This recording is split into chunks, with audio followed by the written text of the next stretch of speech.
Positional play. We gained a lot of winning weapons for our chess arsenal. Material chess, tactical chess, attacking the king, and opening ideas. You will generally be able to tell quite early on what sort of opponent you're up against when you play chess. If he makes material errors or exposes his king badly, then you're playing against a beginner. He might make smaller, but still serious positional errors in the beginning of the game, in neglecting to develop pieces, or not controlling the center. All these things are signs which should encourage you. For an example of very poor positional play, I want you to go over this game with me. Have the position set up at the beginning of the game, and we begin with pawn from e2 to e4. Black c7 to c5. White knight from g1 to f3. Black knight from b8 to c6. White knight from b1 to c3.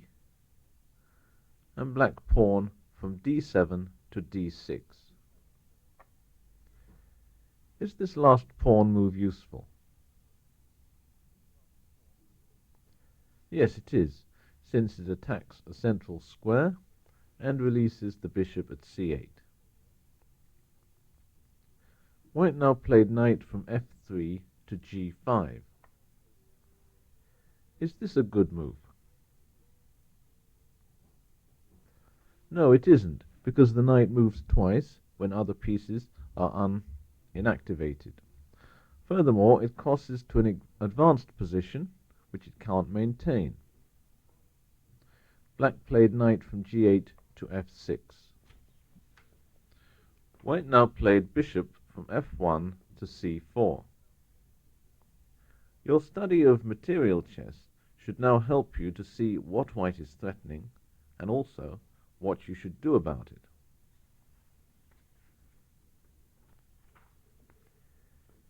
Yes, white has now two pieces trained on the f7 pawn, and only black's king defends it. So black here defended with pawn from e7 to e6. He could also have played knight from c6 to e5, which would have both hit the bishop and defended f7. Now white's bishop and knight nibble futilely at the black pawn barricade. Still, white doesn't give up easily. He plays knight from c3 to b5. What does this move threaten? The answer is nothing. So, having checked that there's no danger, black just drives the piece back. Black pawn from a7 to a6. White knight from b5 to a3. Is this a good move? No, because it would be better to retreat the knight to a more central square. Now, how would you play as black here?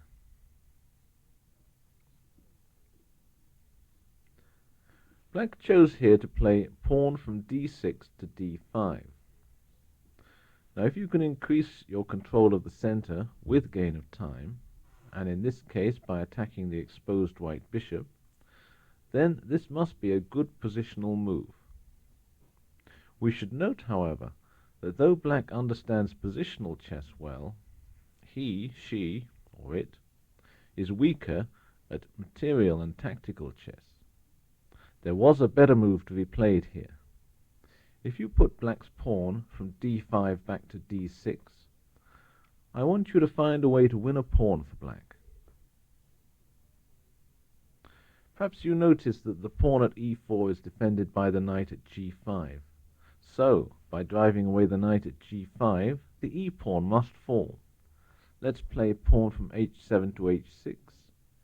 White will move his knight, maybe to f3, and then black could capture the pawn at e4. This pawn win would have been a better continuation than advancing the pawn from d6 to d5, as was played in the game, because our first rule of positional chess is that most positional values are worth less than a pawn.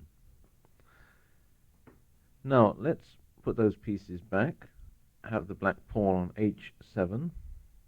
The white knight goes back to g5, and the white pawn should be on e4, and the black knight should be on f6. Black's pawn on d6 moved up to d5. A good positional move. White played pawn takes d5, and black played pawn takes d5. Now white played queen from d1 to e2 check. Well, do you think this move is good or not? Again, a simple rule can help us decide whether a check is useful or not. A check is good if it helps an attack, or if it forces the enemy to make a move that is positionally bad for him. For example, if after white's check on e2 with the queen, black had to move his king, say, to d7, then his king would be exposed and he would be in a bad position. In this position, black needs to block the attack, and he can block it by playing his bishop from f8 to e7. This move of itself is a good positional move because black is going to be able to castle kingside and get his king into safety. So white's check only helped black to make a move that he would have wanted to make anyway. So we decide the check was not useful. Now after black played bishop e7, white moved his attacked bishop. Bishop from c4 went back to d3. Okay, how would you now play for black? Black castled kingside. Again, as we noted, black is good at positional chess, but shows a weakness in tactical chess. A better move here would have been pawn from c5 to c4, because the bishop at d3 would then have been trapped and would have to give itself up for two pawns. There just aren't any safe squares for that bishop. Now let's put the black pawn back onto c5, and we'll castle for black. Black eventually won this game in another 14 moves. Though he had missed his material chances, he nonetheless played positional chess well enough to enable him to get a very strong position. So in your games, be on the lookout for such telltale signs of weak play by your opponent. Here white's main lack of understanding lay in piece play. He moved the same pieces twice. He exposed his pieces, thinking that if he could attack with only one or two pieces, it would surely succeed. In the final position on the board before us, you can see that black has gained good control of the center.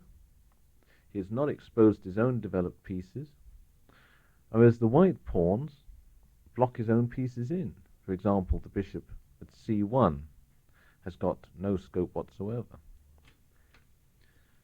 Even the only well-placed white piece on the board, the bishop at d3, apparently well-placed, is in fact dangerously exposed because the black pawns are threatening to come and trap it. White hasn't moved his own pawns up in the center to give his pieces a bit of protection.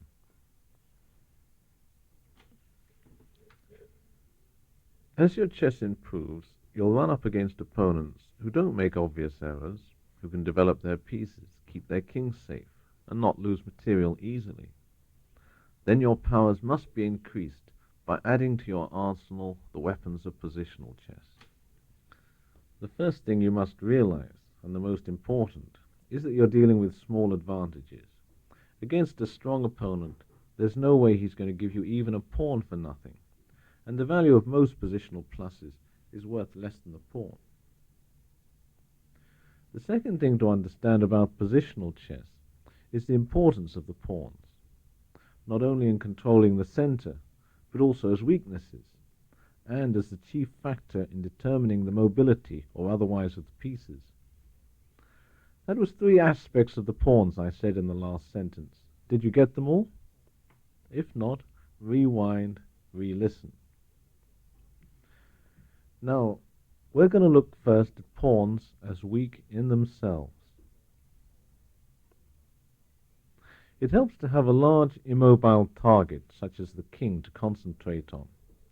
And we had a look at that in cassette number 5. But when the king is well defended, we can aim at small stationary targets. In chess, you should always look for sitting ducks.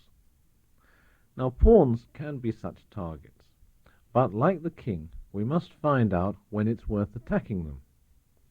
Pawns are the weakest pieces on the board because they only move in one direction, one square at a time. They can also quite easily get blocked or stopped because they don't capture the same way as they move. Take a look now at diagram 1. I've just put rooks and pawns on the board. If you were white, which pawns would you attack with your rook? The easiest ones to attack would be the pawns at h7 and f7. Having no neighbouring pawn, they cannot form chains like the pawns on the queen side, which to a certain extent guard each other. There are many types of weak pawn, but it all boils down to the same thing in the end. When a pawn cannot be defended by another pawn and must be defended by pieces, it becomes weak. Have a look now at diagram 2.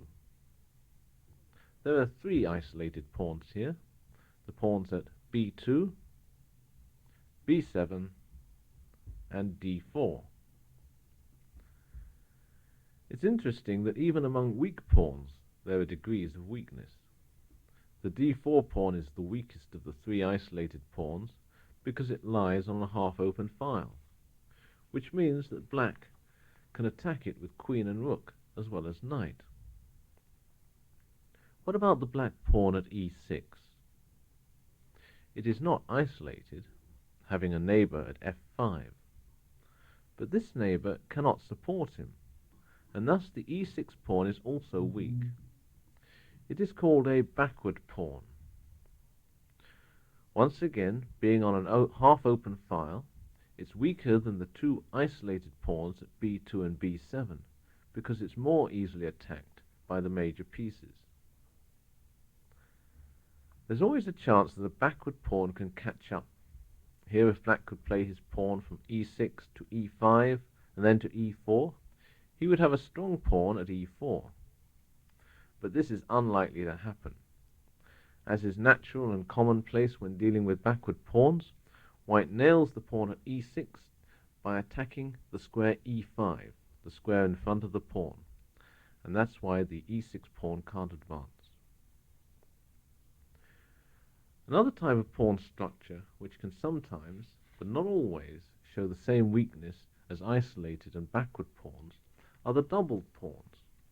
That's when pawns are stacked up on top of each other on a file. Look now at diagram 3. Let's say that black plays here, bishop takes knight on f3. White recaptures, g takes f3.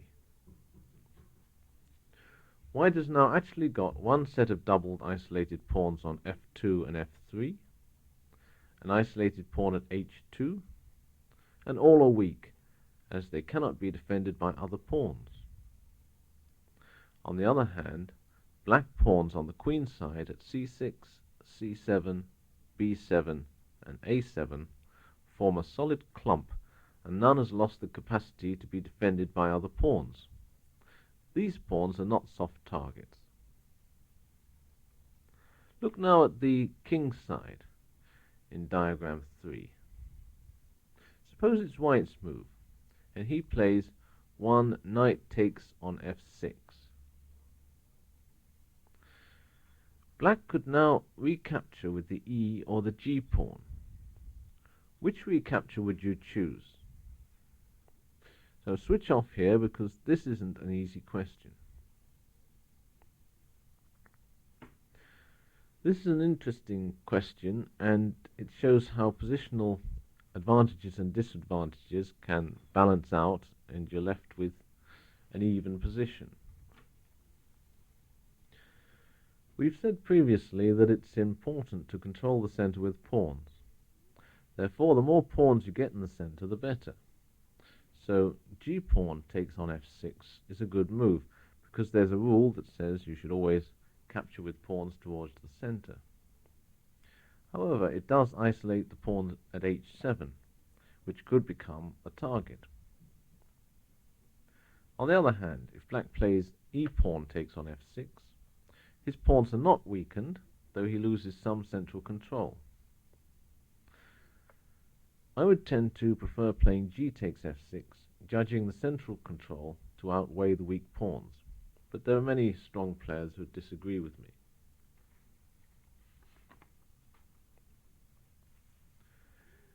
Well, this little talk has given you something else to look for when you play a game of chess. If you can weaken your opponent's pawns, then you can start to line up your pieces against them. Don't forget that weak pawns near the king are doubly dangerous, because you may not only be able to get at the weak pawns and win them, but also to probably attack the exposed king. After all, if the pawns cannot protect themselves, how are they going to be able to help the king?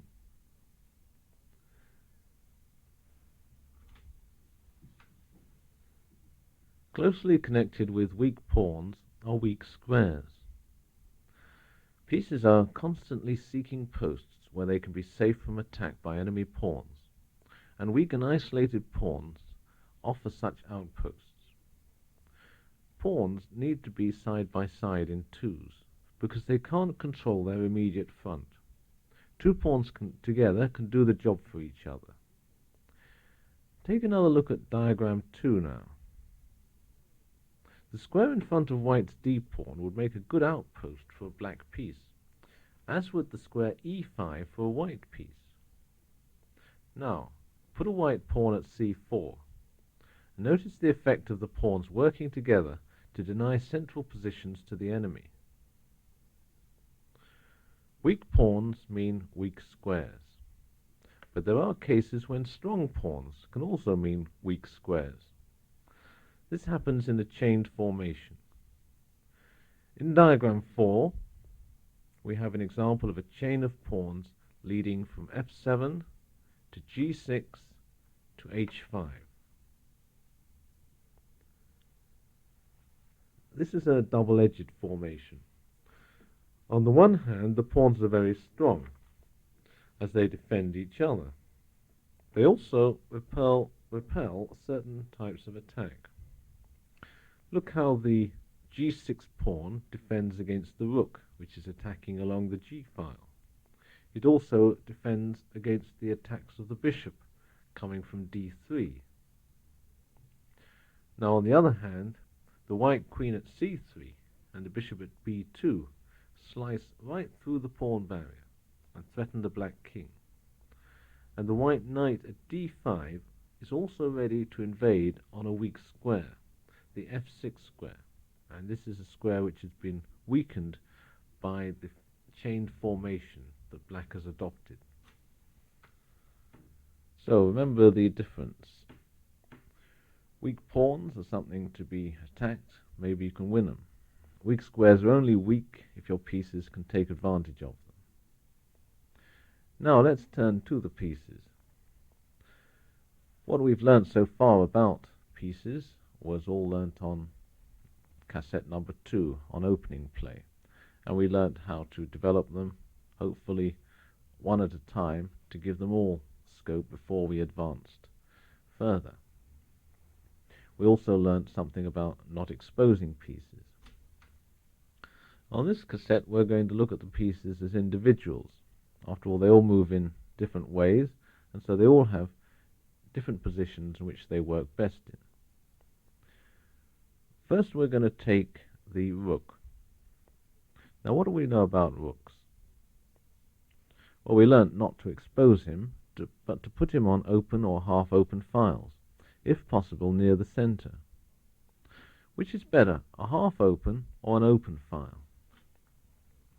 If you remember, a half-open file has got one pawn on it, an open file has got no pawns on it, a closed file has got both the pawns on it, so can't be used very well by the rooks. Now, sometimes an open file doesn't give either side an advantage. We've got an example of this in diagram 5. Please have diagram 5 set up on your boards.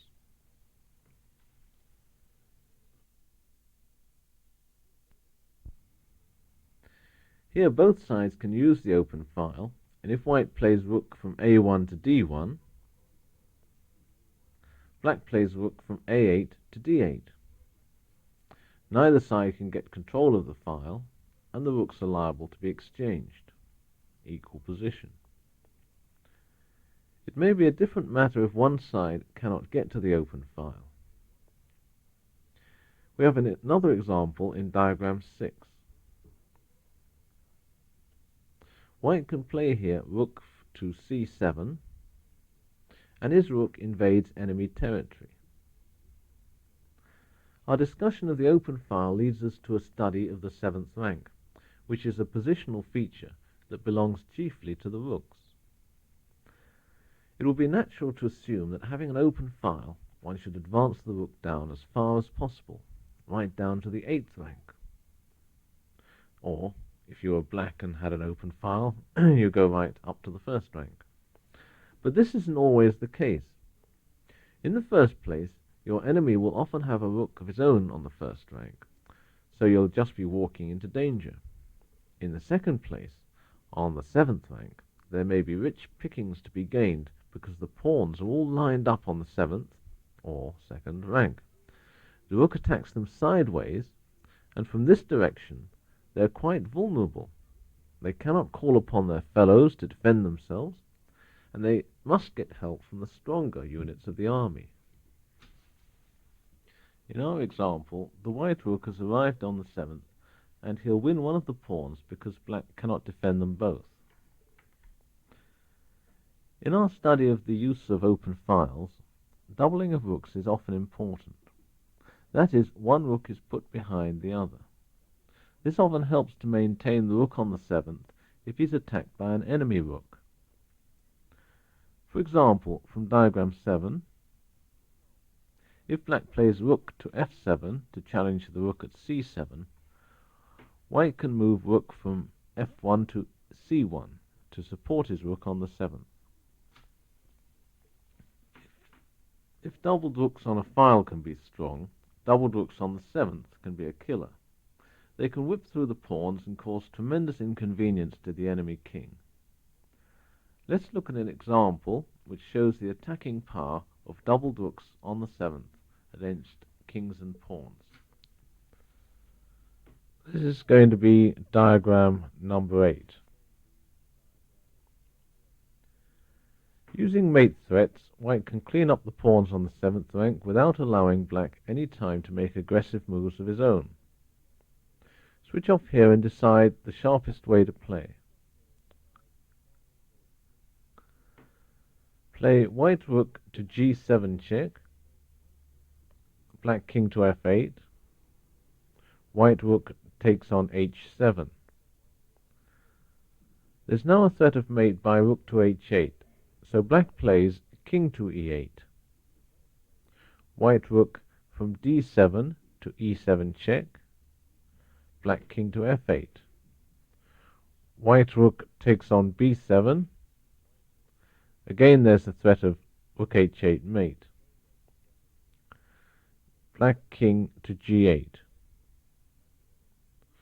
White rook from b7 to g7 check. Black king f8. White rook takes on a7. And white's picked up all the 3 pawns without any loss of time. In the ending, a rook on the 7th is often a winning factor in itself because of the threats to the enemy's pawns and the way in which it limits the enemy king. We've seen that the king can really come into his own in the endgame and can fearlessly roam the board. But with a rook on the 7th, this powerful piece, the king, is often reduced to impotence and may often be in danger of actually getting mated there. I'll show you now the ending of a game between the world champion Capablanca and Tartakova. I'd like you to set up now diagram number 9. White is now a pawn down, but he has 3 advantages. He's got an advanced passed pawn, a centralized king, and a rook on the 7th, trapping the black king to the back. 3 positional advantages. Black is managing to hold up the white g-pawn from queening, because his king's in the way. But if he loses the d-pawn, then white will have 2 passed pawns, and both together will be hard to stop. So black plays here rook from e8 to e4, attacking the pawn at d4. How would you now answer if you were white? A threat of mate, a very common idea in these sorts of positions, forces black to give up his plan of capturing at d4. White plays king from f5 to f6, threatening rook to c8 mate. Black parries with rook to f4 check,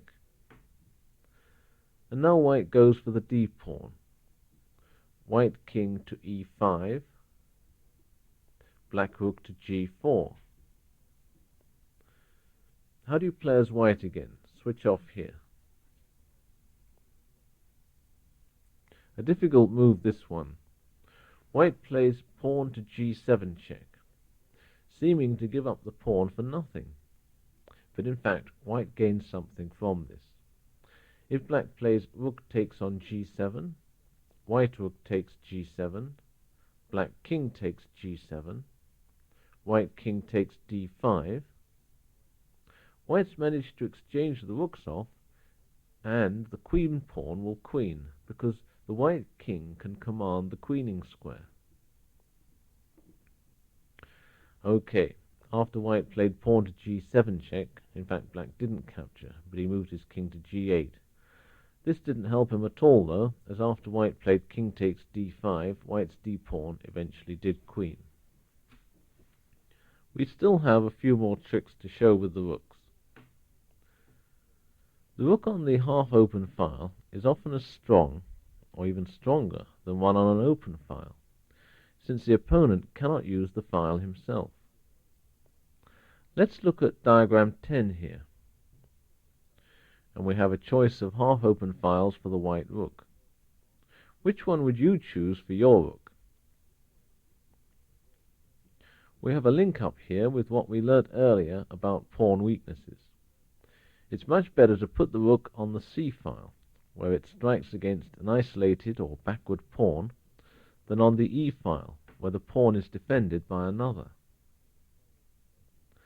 To summarize what we've learnt about the rook, it works best on open or semi-open files, and achieves its ultimate power on the opponent's second rank, where it can run havoc among enemy pawns, and cause difficulties to the opposing king. Now, how does one force open a file?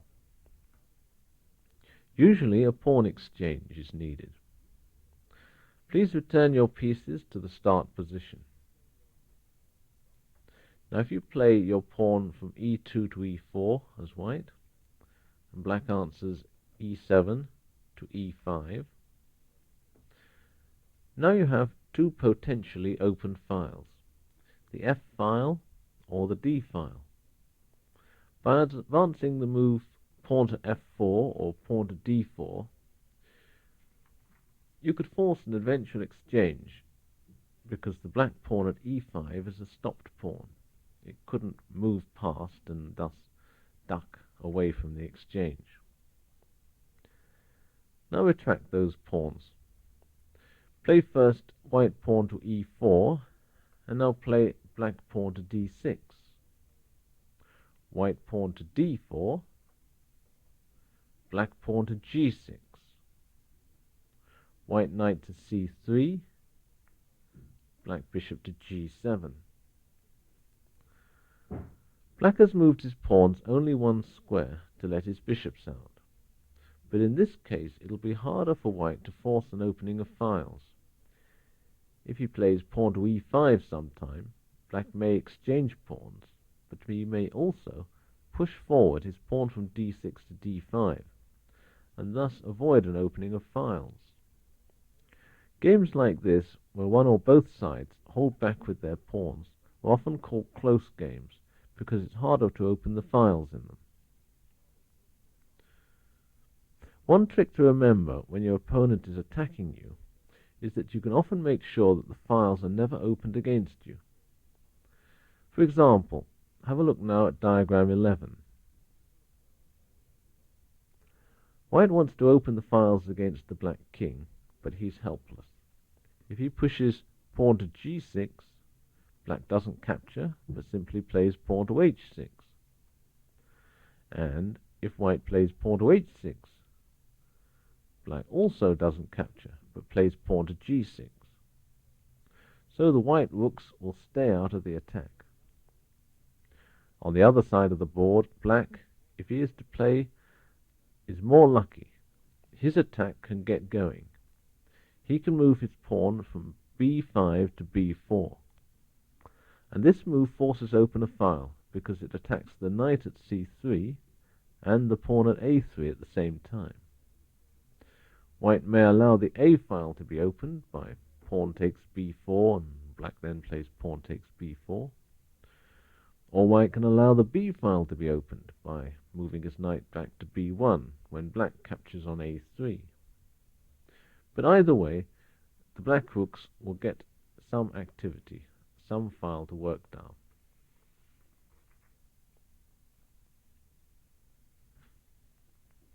Finally, even if the rooks do not find open files, or half-open files, they can still be very effective in the center behind one of your own advanced pawns.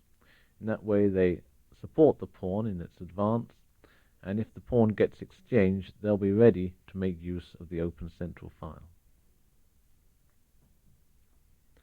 Now to discuss the bishop. Like the rook, pawn structure is very important to a bishop.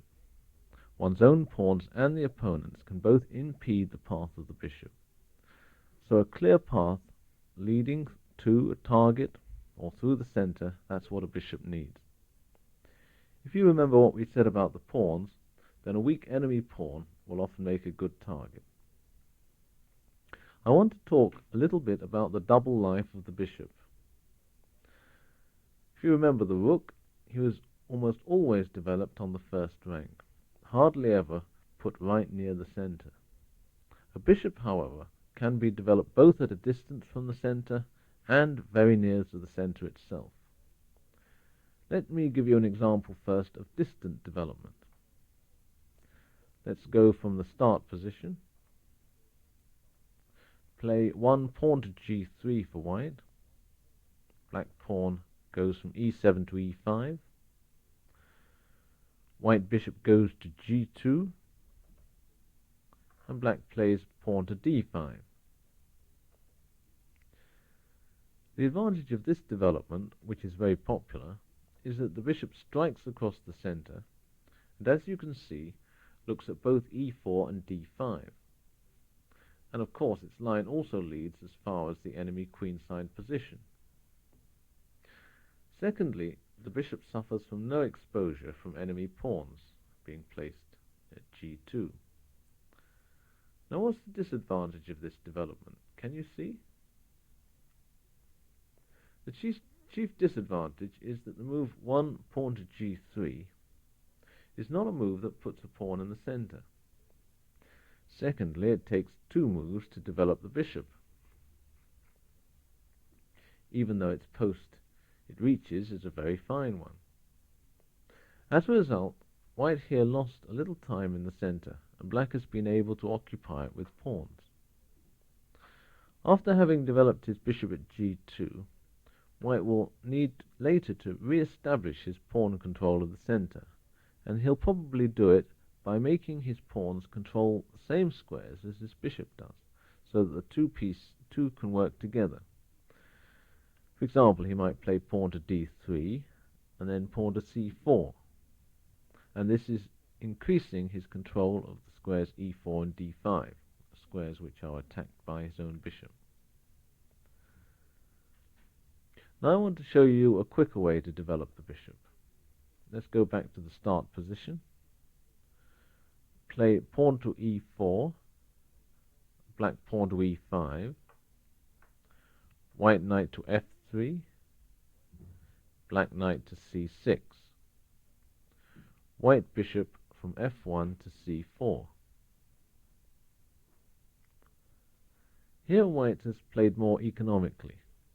The pawn he put in the center helped to release his bishop, which came to a very central post, controlling the middle squares, and also having a clear line which leads to the black pawn at f7, the weakest spot in black's position. Of course, we know we should not start an attack so early in the game, but sometimes even a small slip by the enemy can enable us to make a strong attack very early in the game.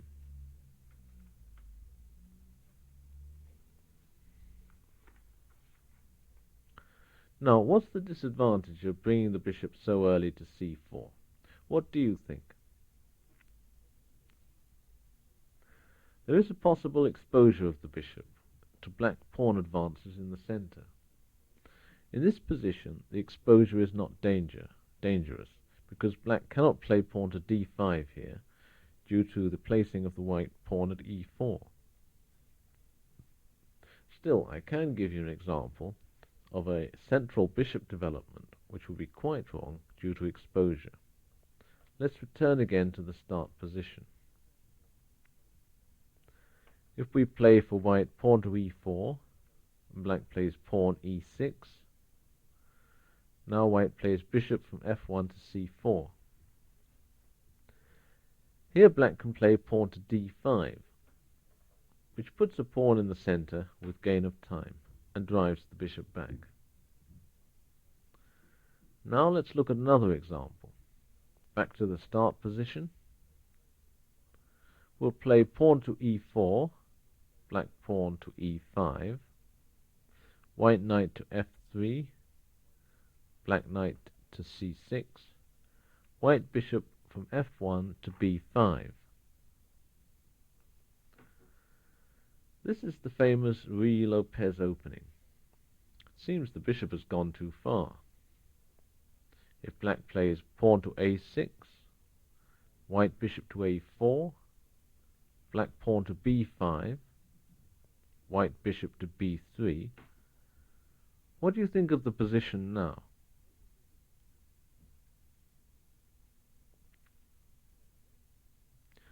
Well, though the bishop was exposed, attacking it has not helped black to gain more control of the center, though he has gained a possible developing move in being able to play bishop from c8 to b7 now.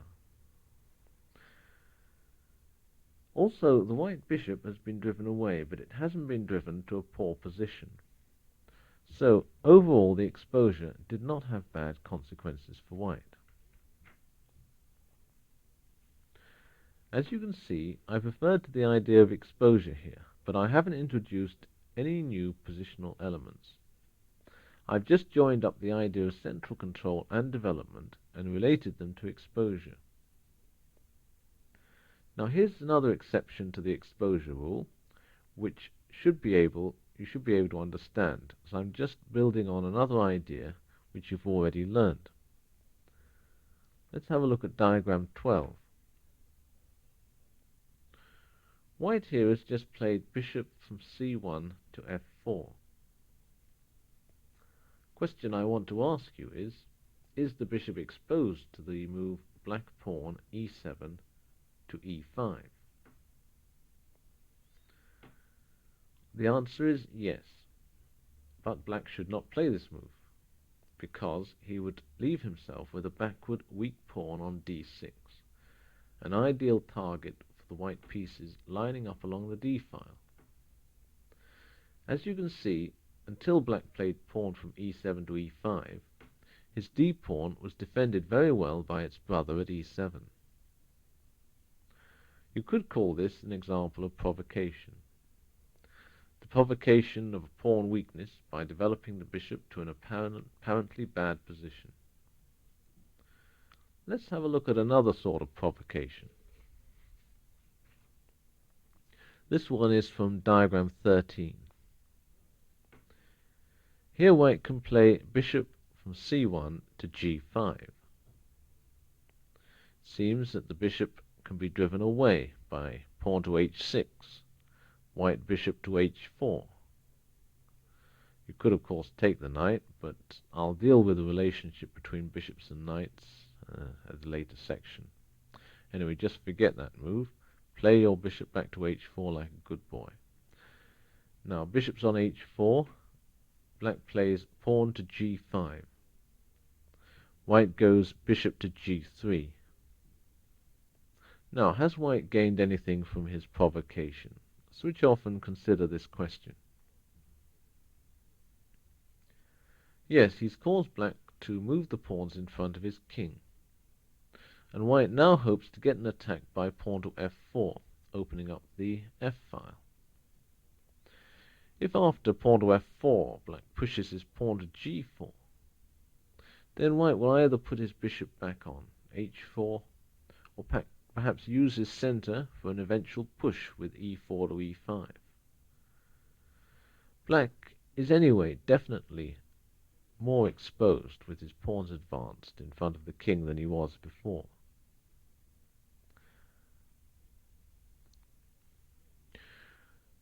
Well, because of the problems of exposure, and we've gone into the ins and outs of exposure in quite some detail, you'll often find that bishops are developed on what appear to be quite modest posts. Let's go back to the start position again, and we're going to look at a position arising from white pawn from e2 to e4, black e7 to e5. White knight g1 to f3, black knight to c6, white bishop from f1 to b5, black pawn to a6, white bishop to a4, black knight to f6, white castles. Now the hawk-eyed among you will have noticed that black can now capture a pawn at e4. But this was not a material error by white, because he knows his opening well, and he'll know that in this position he's able to get his pawn back.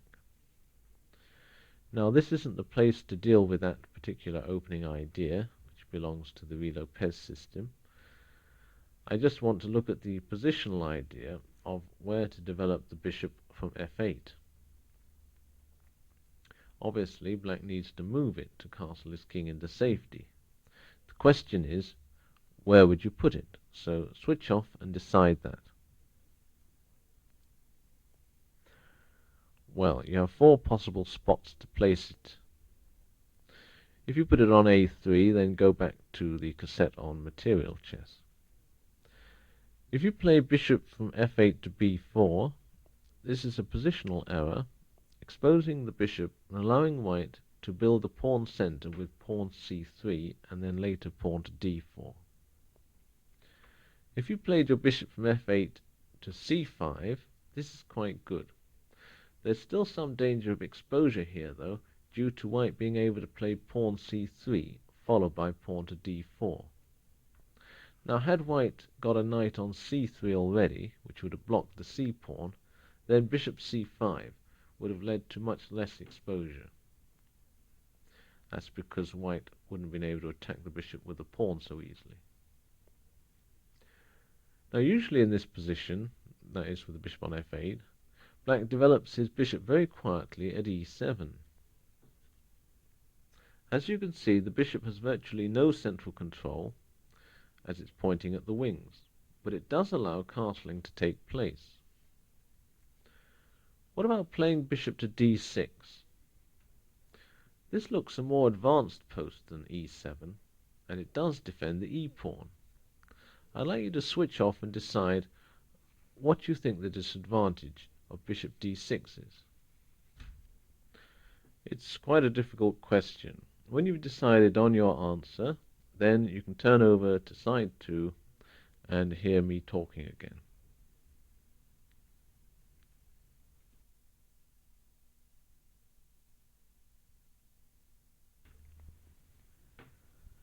Positional chess, side 2.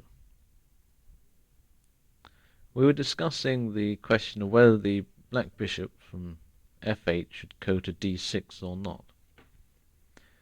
If you said that on d6 the bishop is not well placed because one of its diagonals is blocked by the pawns at e5 and c7, this is quite a good answer.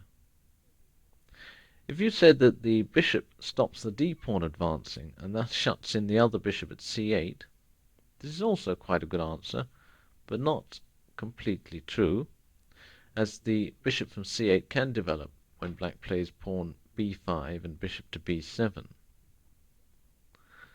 The best answer was probably not given by anybody, because I haven't spoken about it before on the tapes. What the bishop at d6 does is to prevent the pawn at d7 advancing, and as a result it cannot guard the pawn at e5 from an exchange by an enemy pawn, and this will give white a superiority of pawns in the center. Let's say that after bishop d6, white plays rook to e1, that guards the e-pawn. Black castles.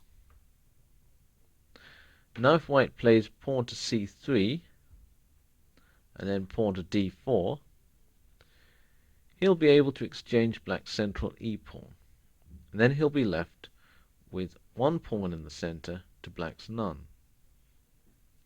Now, on the other hand, if black's bishop were on e7 instead of d6, then black would be able to play pawn from d7 to d6, and if white exchanged later by pawn takes e5, black could answer pawn takes e5, and he would keep his pawn in the center.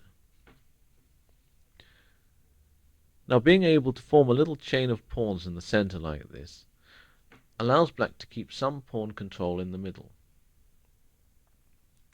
Well, that's enough about development and exposure of the bishop. As you can see, it's a fascinating subject, and one which requires quite a lot of thought on your part. Now for the fourth great factor in bishop power, and that is limitation. There is a phrase for a bishop when it attacks an enemy pawn defended by another pawn. This is called biting on granite. Look now at diagram 14. Here the white bishop at b3 is limited. It strikes at the central squares, but it attacks e6, a square defended by an enemy pawn at d7. Can you see a way to station the bishop so it doesn't bite on granite?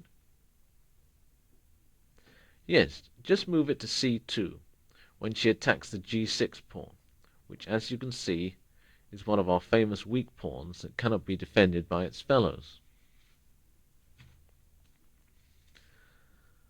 There's another term which we use when the bishop is limited by its own pawns. The limitation must be by stopped pawns to make it a fairly permanent disability.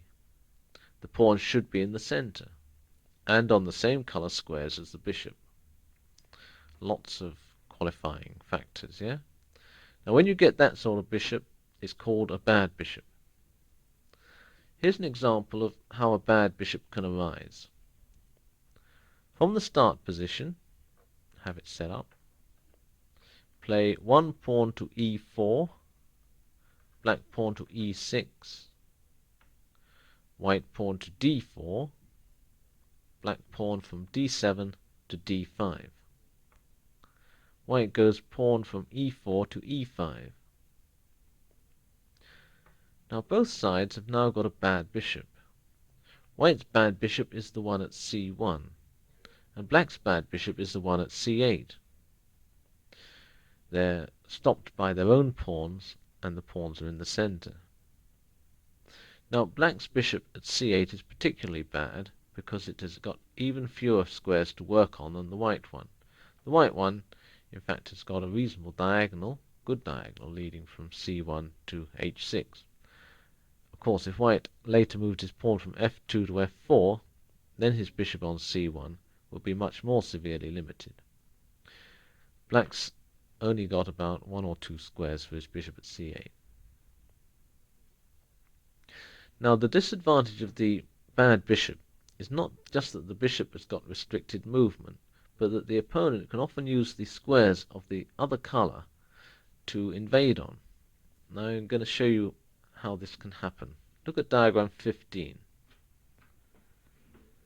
Now this is an interesting position, for it shows that positional chess can win games.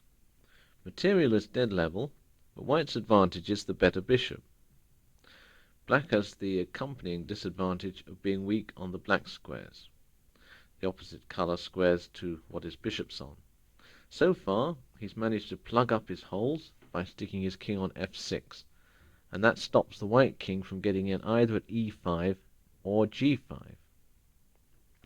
All the same, do you think you could win this position?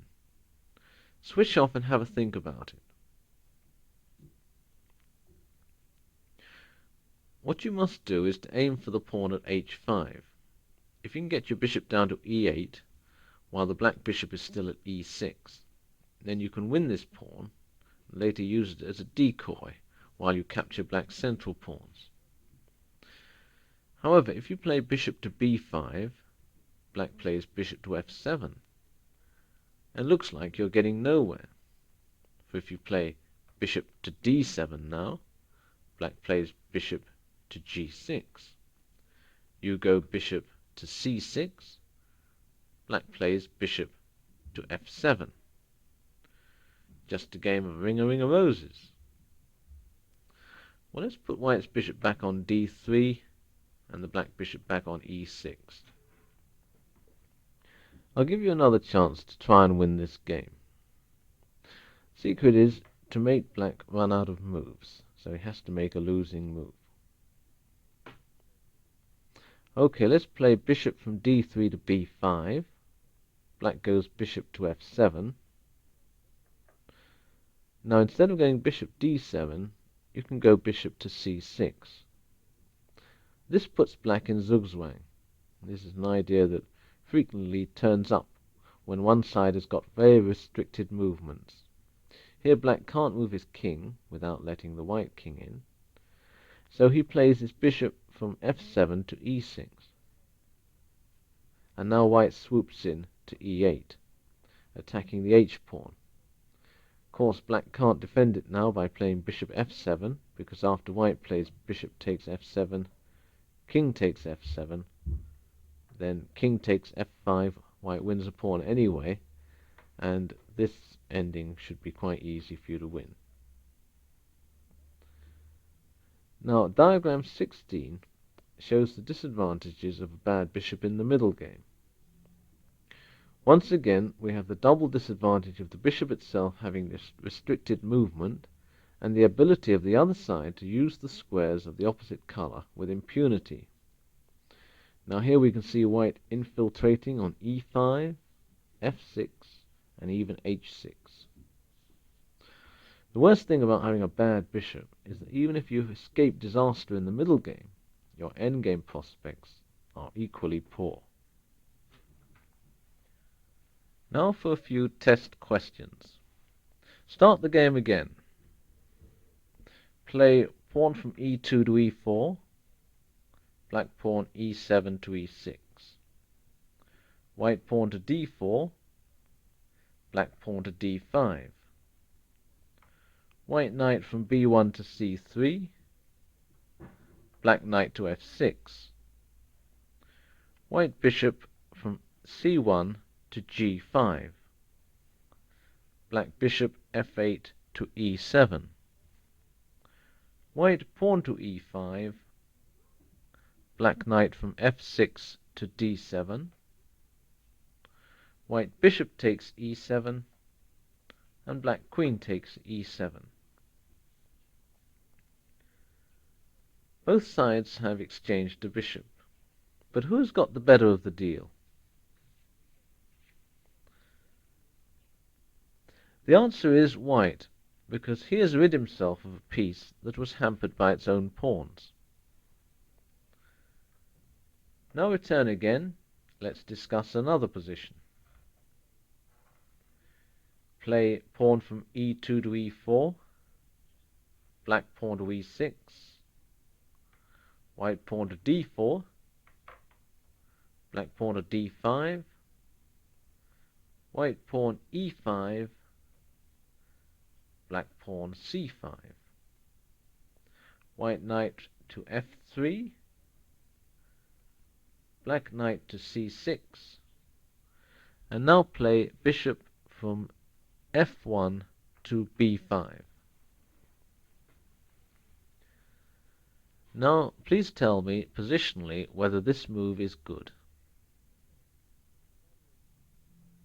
From our earlier positional knowledge, this move is good. It develops a piece, it prepares for castling. It also attacks the knight, which is fighting for control of the central squares. However, the bad points of the move outweigh the good ones. There are two main bad points of the move. If black plays pawn from a7 to a6 here, the bishop cannot retreat to a4 because of a tactical reason. I hope you can see what would happen to white if he did play bishop to a4.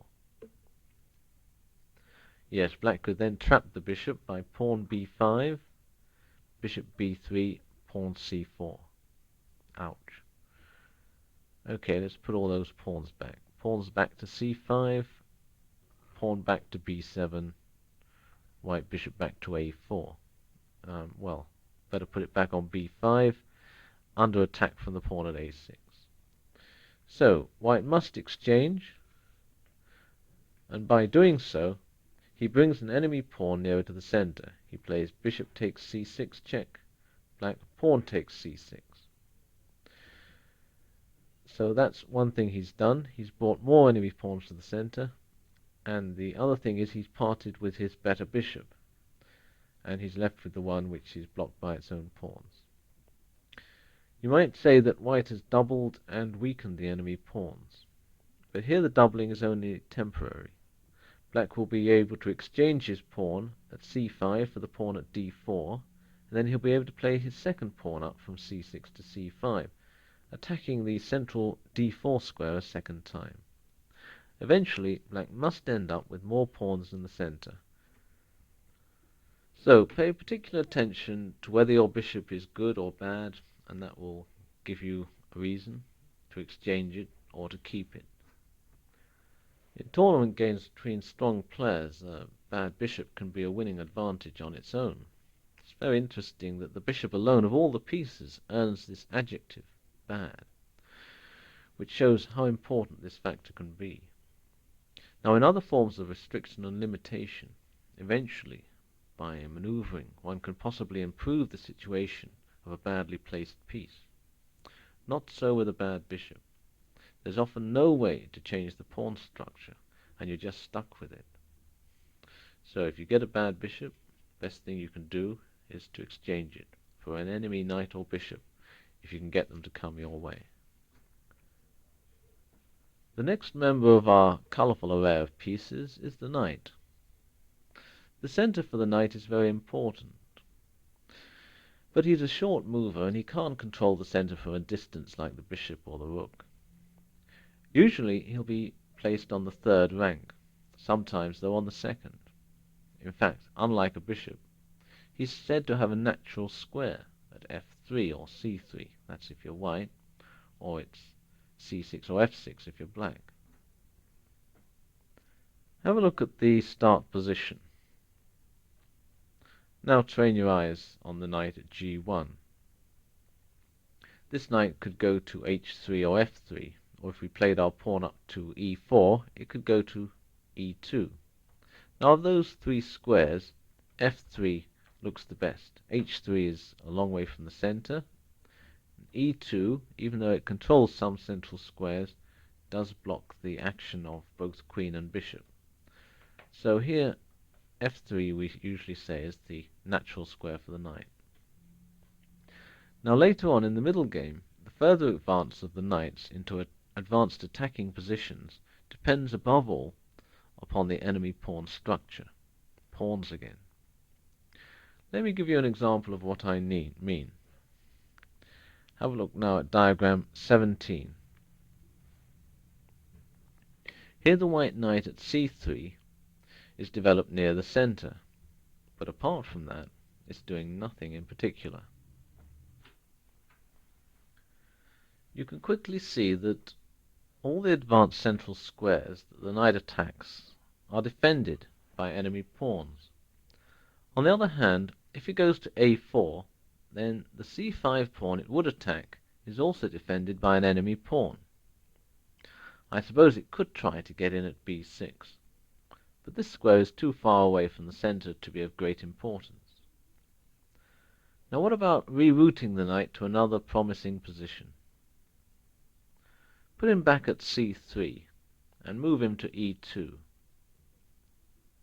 His future doesn't look rosy here either. d4 is guarded, f4 occupied. If he goes to g3, he attacks squares which are all once again guarded by enemy pawns. Okay, return that knight back to c3. Probably, to get scope for his knight, white would eventually have to advance pawn to d3 and pawn to e4.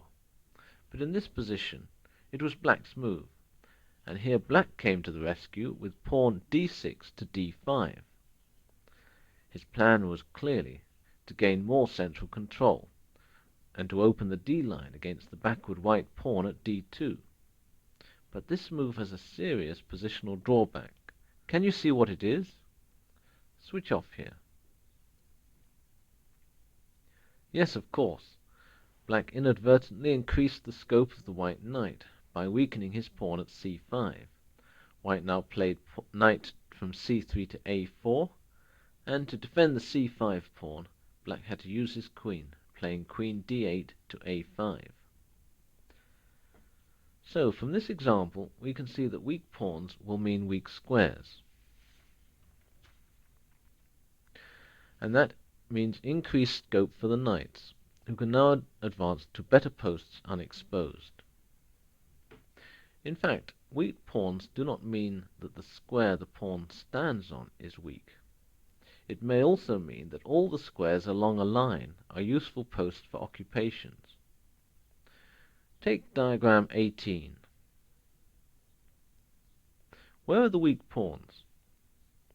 They are the isolated ones at f7 and h7.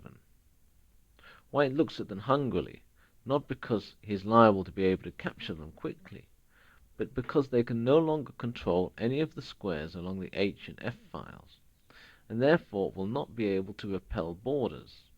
The g-pawn has been lost, and this would have been vital in the defense of those squares. The knight at g3 is already poised to leap in at f5 or h5, and the white queen is ready to come to h6. Since the black king is in the vicinity of these weak squares, unless black can bring a lot of pieces into the defense, his prospects are very dim. Any piece can take advantage of a weak square to advance further forward. Bishops and queens as well as knights can be especially powerful on an advanced outpost because of their diagonal striking power. Rooks less so. A rook on the 5th rank doesn't attack the enemy position any more than he could have done on the 1st rank. He needs to get to the 6th or the 7th rank for his sideways sweep to hit anything. All these pieces, except the knight, are long-range pieces.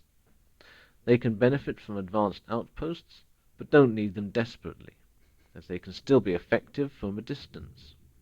A knight, on the other hand, needs to advance to attack, which is why I've introduced the idea of the outpost in this section.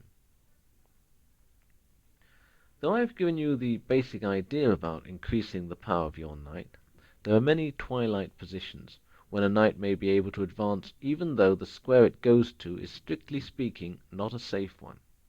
Here are two examples. Diagram 20. White has a knight at d4. Black can drive it away with pawn to c5. Should he do so? Then diagram 21. The white knight is sitting on a threatening square near the black king. Should black get rid of him by pawn to g6? Turn off the tape, think about those questions.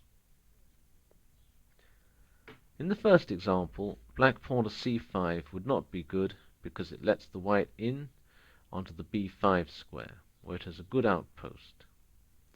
It's a little far from the center, but the knight attacks the weak pawn at d6, so it's a strong post. Now for the second example. black pawn to g6. This also fails to drive back the knight, which only hops in to h6 with check, and white will later capture the black f-pawn. So be careful about driving back knights. The pawns you attack them with may have been guarding a square that the knight now moves into. In these cases, the cure is worse than the disease.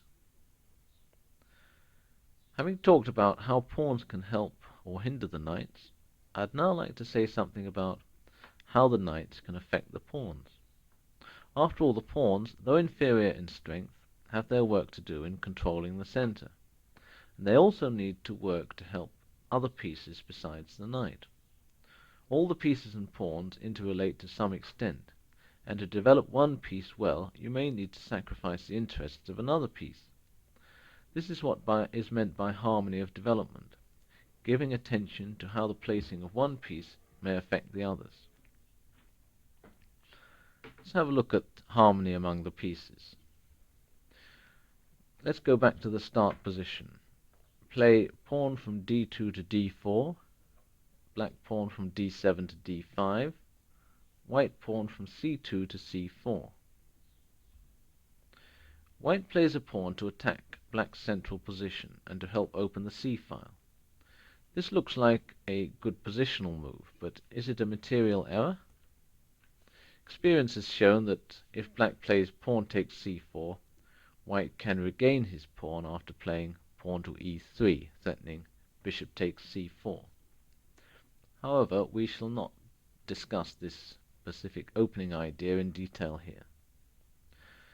Now, for our purposes here, black defends the pawn with pawn to e6. He doesn't play d pawn takes on c4. White plays knight c3, black plays knight f6. White plays knight to f3. Now at this point, black's natural move is to play knight from b8 to c6, to bring his knight towards the center. But in actual fact, he usually plays the knight from b8 to d7. Can you think of a reason why?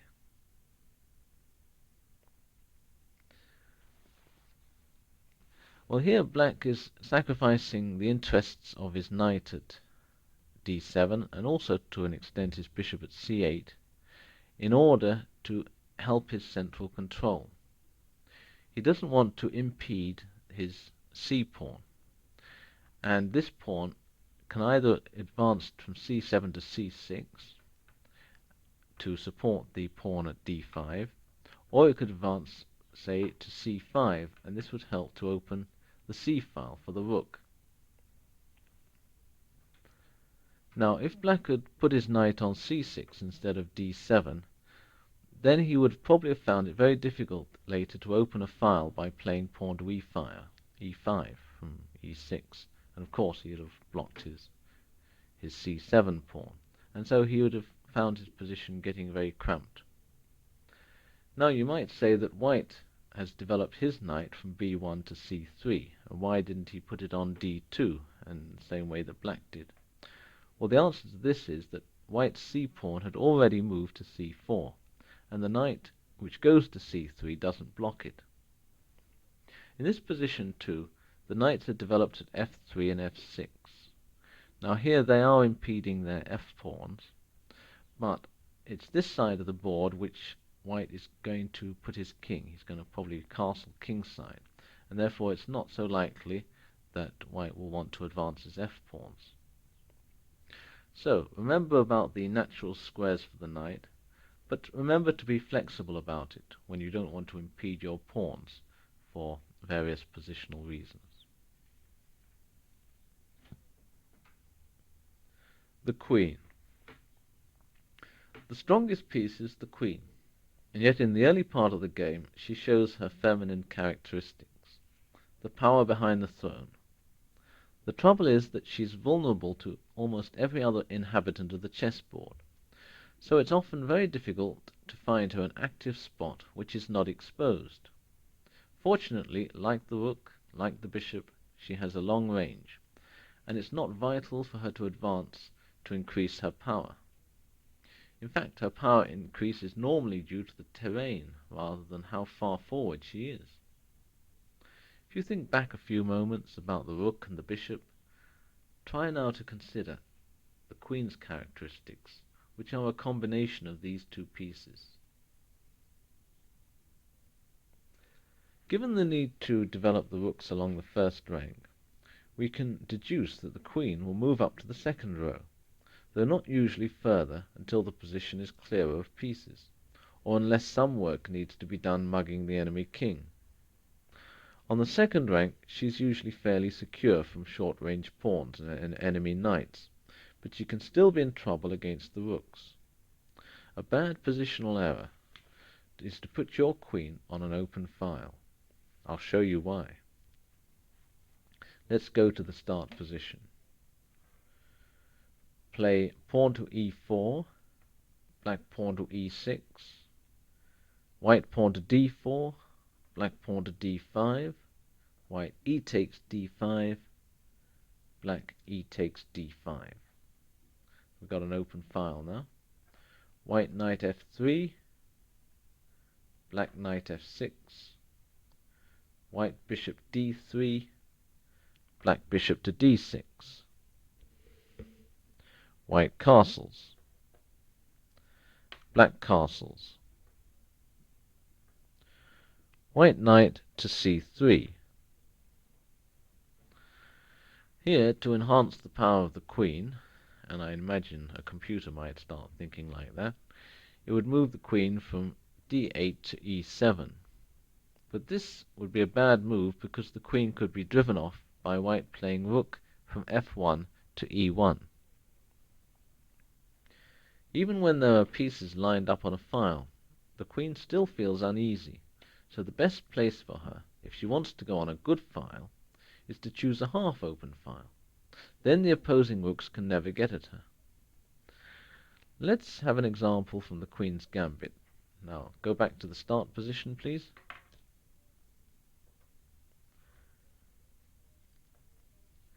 Play white pawn to d4, black pawn to d5. White pawn c4, black pawn to e6.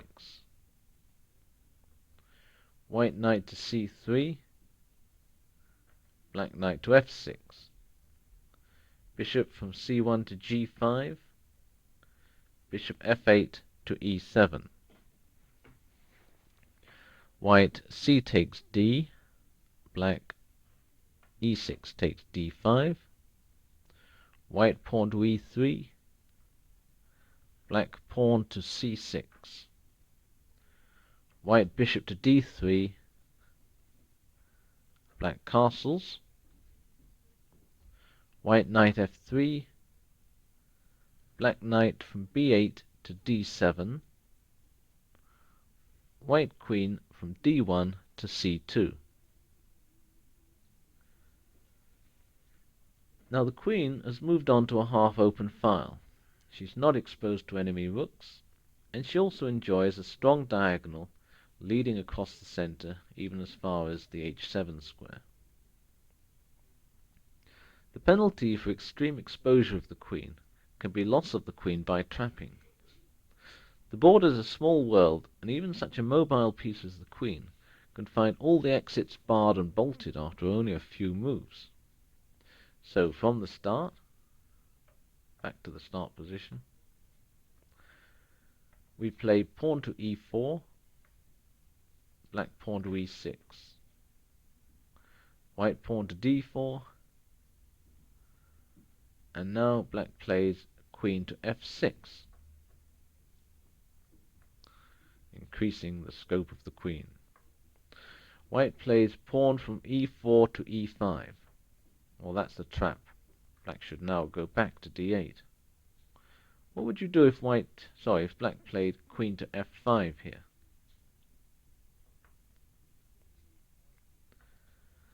Did you see the move white bishop from f1 to d3? Yes, out of 9 squares available, none are safe, and the black queen is lost. That was a drastic example. In practice, it isn't always that easy to catch a wandering queen. She nearly always seems to find a square to go to.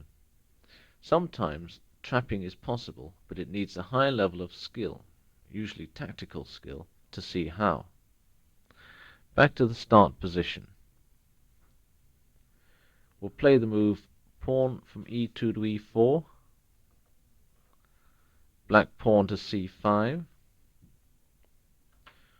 white knight from g1 to f3, black pawn to d6, white pawn to d4, black c takes d4, white knight takes d4, black pawn from g7 to g6, white pawn from c2 to c4, black knight from g8 to f6, hitting the white e pawn. White defends with knight from b1 to c3, and black plays knight c6. White here played pawn from f2 to f3. Black now moved his queen out with queen from d8 to b6, attacking the knight at d4 twice. In answer, white played bishop to e3, defending the knight at d4. Well, is this a blunder or a brilliant move? We'll play for black queen takes on b2, find out the hard way. As white, can you see any way to trap the black queen? Switch off and decide on this question. Now, the queen can be trapped by playing knight from c3 to a4. Now, there are two squares for black to choose from. He can either go to b4 or to a3. If black plays queen to a3, how would you now answer? Well, you mustn't play knight from d4 to b5. Then the proverbial power of the queen would unleash itself, and your bishop e3 would be captured and lost. Also, you shouldn't play knight from d4 to c2, which looks quite a clever move because it defends the bishop at e3 and attacks the queen at a3.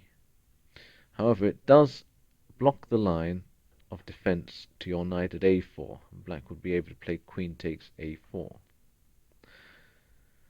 So, you see how difficult it is. Let's put that knight from c2 back to d4. Black's got a queen on a3 and white's knight is on a4. Now, the correct way to play is to move the bishop from e3 to c1. Black plays queen to b4 check. White plays bishop to d2. And now black plays queen to a3. We seem to be going round in circles. But here, white plays knight from d4 to b5. And now, because the bishop at e3 is not under attack, the black queen will be lost. Now, if black had played queen to b4 check, a similar sort of movement would have caused the eventual loss of the black queen. Now, if your opponent brings out his queen and you're able to trap it, well done. But generally, you must be content with obtaining one or more of the other positional advantages which we've mentioned. A lead in development, more central control. The lack of development may be serious for your opponent, especially if he neglects to get his king into safety. Let's look at an example from diagram 22. Here white is definitely behind in development of his pieces, with only his queen and one knight in action, and the others are all at home. Also, the white king is still in the center, even though the central files are blocked by pawns. Now, there is a way to take advantage of the position for black, using the exposure of the white king. I'll let you have a go at finding at it, though it'd be quite remarkable if you did. So switch off and have a think about this. The white queen threatens to capture either the rook at a8 or the knight at c6, and there doesn't seem to be a way to defend them both. What black does is to give up material for the attack. Black plays knight c6 takes on d4. White queen goes off into no man's land. Queen takes rook check. Black king to f7. White queen takes h8. Two rooks up for a knight. The white queen is now far away, gorged with the victuals of two heavy rooks. Can you pass the lance through the heart of her mate? Switch off and decide this question. The move to play is queen to b5, which threatens mate at e2, and surprisingly enough, there's no way to defend against this. For a start, the black knight at d4 cannot be captured, because that would leave the white king in check. Sometimes a certain amount of queen exposure can be traded for a compensating positional advantage. Let's give an example here. Go back to the start position. Play pawn from e2 to e4. Black pawn to d5. White e-pawn takes on d5. And black queen takes on d5. Here we have an exposed queen. And white gains a move in development by playing knight from b1 to c3. He takes advantage of it. Black plays queen from d5 to a5, and white goes pawn from d2 to d4. Now, what has black gained in exchange for the lost tempo? It doesn't seem he's gained anything. But in fact he has. He's eliminated one of white's centre pawns, which means that the black pieces will have better chances of finding squares near the centre. Let's follow a few more moves. Play black knight from g8 to f6, white knight to f3, black bishop to f5. This move wouldn't have been possible with the white pawn at e4. White now plays bishop to c4, black plays pawn to e6, white bishop from c1 to d2. Now, did you notice what white is threatening here? Switch off and decide what you think is going to happen to black. Yes, there's a hidden threat of discovery against the black queen by moving the knight from c3. If white moves, say, well, this is his threat, knight from c3 to d5, the black queen would have to move away from the attack of the bishop at d2, and its only square is a4. White would then be able to play knight from d5 takes c7 check, forking king and rook at a8. That would be quite a good way to finish the game. Now, let's return white's knight back to c3 and put the black queen back on a5, and black's pawn has got to be on c7. Now, to parry this threat of discovery by the knight, black plays a simple move, pawn from c7 to c6. This isn't a developing move, but it does increase black's control of the center, and does counterattack the exposure of the black queen. If now white tries to discover by playing knight c3 to d5, black will retreat his queen back to d8. White knight takes f6 check. Black g takes f6. And though in appearance it seems that white has been gaining time against the black queen, in fact in the last few moves he's not helped his own development, and he hasn't helped his own central control. All he's done is to exchange the knight at c3 for the one at f6. The double pawns are not bad for black here, as his central control is enhanced by the pawn at f6. His king can be also probably castled on the queen's side, and the g-file, the half-open g-file, could be usefully used by the black rook coming from h8 to g8. Now let's look again at this idea of gaining time at the expense of the black queen. Let's go to the start again. If we play 1 pawn to e4, black pawn to d5, and now white plays pawn takes d5 and black plays queen takes d5, white plays knight from b1 to c3. Now this is a gain of time, as the knight is developed near the center. Black plays queen to a5. Now, what if white now tried to gain further time by playing pawn to a3, black pawn to c6, white pawn to b4, black queen to c7. Now here it's less clear that white has gained much from his pawn advances. He's driven the queen back, but the queen on c7 looks nicely placed, has a good long diagonal, isn't exposed. He hasn't increased his central control, hasn't benefited his development that much. So, in this case, the gain of time hasn't been greatly to white's advantage. Now, if your queen finds herself in the center of the board, one thing to remember is to keep an eye on the enemy bishops. If one of them has been exchanged, then your queen is liable to be safe on the squares of the color that the missing bishop used to control. Try and remember that. Let me show you what I mean. Set up diagram 23. Here the black queen looks exposed on f6. Indeed it is, because white might attack it by either knight to e4 or knight to d5. But bearing in mind that white has exchanged off his bishop from c1, what color squares do you think the black queen will be safe on?